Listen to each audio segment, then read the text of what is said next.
Маған келген клиент бірінші кінәлі сезінемін деп келеді. Түбін, тамырын қазған кезде керек емес сезімнің туындауы пайда болады.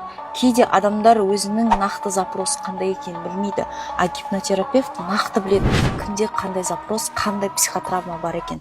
Мысалы, менде осы клиент кінәлі сезінемін деп келіп, түбі керек емес сезімнің туындағанын анасының ішінде жатқан моменттегі состоянияға түсті. Ол қалай болғанын қазір өзі видеода айтып береді.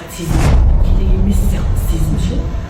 Сол түсінбеймін да, неге олай психологқа не істейміз, медитация жасаймыз, қанша жасаса да мен шықпаймын да, сол бір ситуация болып қалса, соның ішіне кіріп кетемін жаңағы. Оған дейін гипноз деген вообще қате ұғымда болдым. Сіздің терапияңызда болғанда мен енді санам өзім, ақыл ойым өзімде тұр, бірақ та мен денем босаңсып жатыр да.